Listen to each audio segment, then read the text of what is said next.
Welcome to the Accelerated Investor Podcast with Josh Cantwell.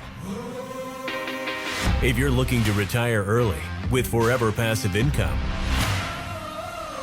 you're in the right place. This podcast is the go-to destination for real estate investors, both active and passive, and multifamily apartment investors, both new, intermediate, and advanced. Now, sit back, listen, learn, and accelerate your business, your life, and your investing with the Accelerated Investor Podcast. Different types of apartment syndications are number one, value add. Number two, what we call turnkey. And number three is distressed or deep construction, or some people call it deep value add. Okay? Value add, let's talk about what that means for a minute, okay? Because there's money to be made in all three types of deals, okay? You don't have to just do value add, okay? Some of you may like cash flow turnkey deals, okay? Maybe some of you have a 1031 exchange like we talked about, you know, where you're selling some single families and you want to move it over to multifamily and it's your own money. Maybe you're going to match that up with some limited partners and pull their money in. Maybe you prefer turnkey or cash flow, okay? There's some deals that are turnkey cash flow and value add at the same time. And then lastly is deep construction or distressed, which I do not recommend for newer investors, new multifamily investors, okay? So let's talk about value add because that's where most of you are going to spend your time. Value add means, number one, the building is not stabilized. Okay, which means it's probably hovering between 85 to 90% occupied. Okay, but it's not 95, 98% occupied. Number two, the rents are below market value. Okay, they're usually at least 10%, sometimes 20, 30, 40% off of market value for rent. Okay, number three, it needs just cosmetic updates. Okay, the building I saw today, 403 units. All 403 units are in good condition, meaning you could clean the carpets, you could paint the units, and you could move people in. But you could also, right, decide to do, instead of a make-ready, you could decide to do more of a, what I would call a half turn. You could spend $5,000 to $6,000. That's a half turn. A full turn is usually around 10 grand. Okay. A half turn where you could keep the cabinets and paint them, put on hardware on the cabinets. Okay. Keep the appliances because the appliances are in good condition. Okay. So the reason why it's not a full turn is you're keeping the cabinets, keeping the appliances. And if you keep the cabinets, keep the appliances, you're probably saving yourself about $2,500 to $3,000. Between the material, the install, the labor, the material, you're saving $2,500 to $3,000. So you're dropping now from 8 to 10,000 down to 5. Okay, so it just needs cosmetic updates. So paint, flooring, paint the cabinets. Maybe it needs hardware. Maybe a new top, maybe not. Maybe a new countertop, maybe not. Okay, that's the kitchen. Then paint the unit and possibly do all new flooring. So the flooring could be just all carpet, or it could be LVP. Okay, and here's what I would recommend, guys. Write this down. If you're going to own the building for less than 5 years, just put in carpet. Because the carpet's going to last 3 to 5 years. You can shampoo it. You can move people out. You can move people in. So cosmetics, right? It's not a lot of structural work. It's not a lot of major problems with like the roof or the windows. It's not major problems with the foundation or a lot of mortar work. It's none of that type of stuff. Okay. And number four, it's in B and C class markets. Okay. The market I was in today, across the street is a major grocery store. Across the street is every major A class, every major A class like Verizon Wireless, AT&T, Chipotle, Mattress Firm, Giant Eagle, Mark's grocery stores. There's a Speedway, there's a bowling alley, like all of that stuff is across the street. Okay, that's B and C class. They're dense areas, which means they also have a lot of single family homes. The area that I was in today, the houses sell for between $200,000 to $800,000. Okay, the building I saw today is on the water, it's on the lake. Okay, so if you walk out on your balcony, you turn right, you turn left, lake area is right there. Okay, that's a value add opportunity. Okay, primarily rents are below market value, and when I say below market value, what I mean is at least $200 below market value. Okay, that's value add. So let me stop there. Any questions around value add? Next is turnkey cash flow. Okay, and think of value add as doing a kind of light remodel on a single family home. Okay, maybe it's a bank owned property and you buy it, value add, it's a light value add, and you're going to turn it into a rental. Maybe you're going to do, people call it the BRRRR method, right? Buy, remodel, rent, refi, repeat. That's value add. Okay, turnkey or cash flow would be essentially buying a property at its market value. Okay, you're not really buying it at a discount at all.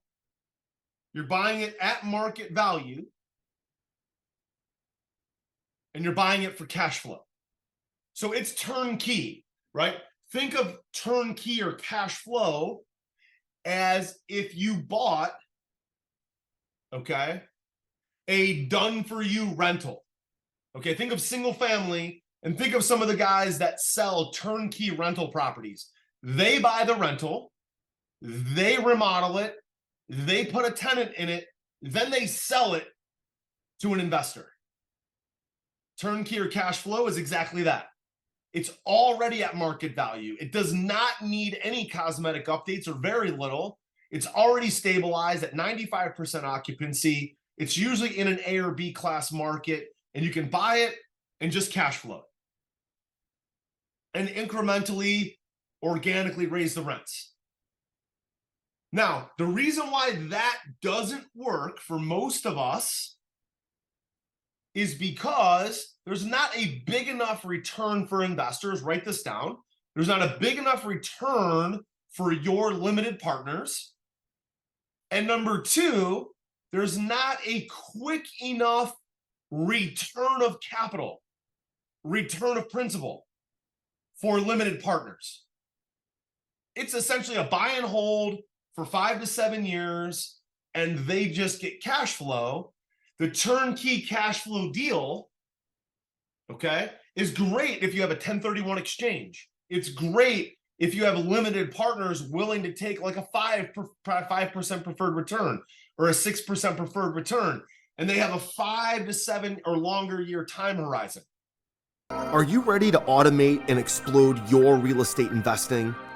We're searching for extremely motivated individuals who are sick and tired of wasting time and want to finally see real results from their real estate investing business. We're searching for investors looking to get to the next level and become a bigger, better version of themselves while being a more successful real estate investing entrepreneur. Apply for mentoring and coaching at joshcantwellcoaching.com/podcast. That's joshcantwellcoaching.com/podcast. Now, turnkey cash flow is good because you can get permanent financing right off the rip. You can get Fannie Mae, Freddie Mac, or HUD financing right away. Okay. Now, in this market, higher interest rate environment, The downside of that permanent financing, that Fannie Mae, Freddie Mac, HUD financing, is going to have a very low loan to value. So you're going to have to recruit more equity. Okay. So turnkey cash flow, maybe there's a 5 to 6% bump in the rent. With value add, we might have a 15 to 30% bump in the rent. Okay. Any questions so far? When I say recruit more equity, what I mean is recruit more limited partners. And if it's a turnkey cash flow deal, you're going to have the bank loan or the Fannie Freddie loan is going to be a lower loan to value, which means you have to recruit more limited partners. You have to recruit more equity. You have to recruit more money. And you're going to give up a lot more of the deal because the limited partners want a good return.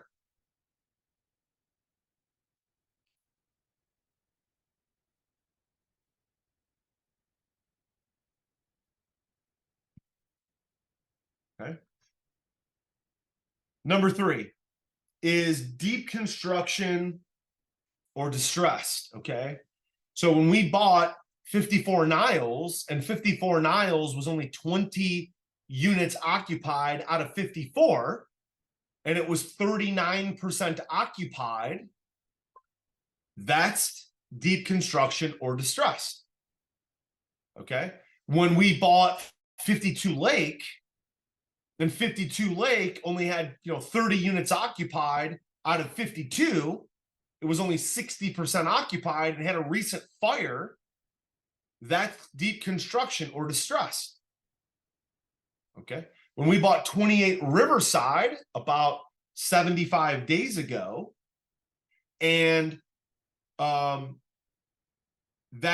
was in foreclosure receivership, right? And the rents were only $500 and the market rent is $950, and the whole building needs to be turned. It needs heavy rehab, heavy construction, including new windows, unit turns, commons, boiler work, right?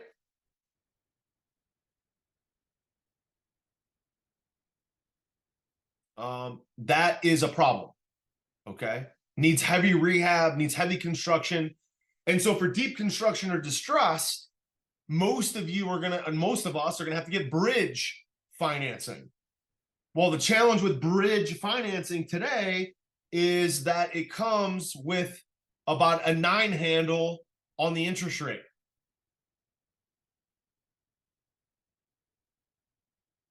Okay. So we could buy deep construction or distressed, but only if you have a highly capable contractor. Only if 9 handle means a 9% interest rate. Okay. So I love Rebecca because she is not afraid to ask questions. I love it. I love it. I know a lot of you guys are like, what does 9 handle mean? And Becca's like, what's a 9 handle? So like, she is not afraid to ask questions. I love that. I love that. I love that. So, so deep construction, like an 8, 8.5, 9, 10% interest rate, a 9 handle. Okay. So the only way you buy deep construction or distressed is if you have a very capable contractor, very capable construction company that can jump in and remodel a lot of units right off the gate. You were just listening to the Accelerated Investor Podcast with Josh Cantwell. If you enjoyed this episode and learned something new, help us build the AI community by leaving a review and 5-star rating on our iTunes podcast channel. Also, don't forget to subscribe so you never miss another episode. To see passive investing opportunities, visit freelandventures.com/passive. To start your journey toward the lifestyle you've always dreamed of with multifamily apartments, apply for one-on-one coaching with Josh at www.joshcantwellcoaching.com.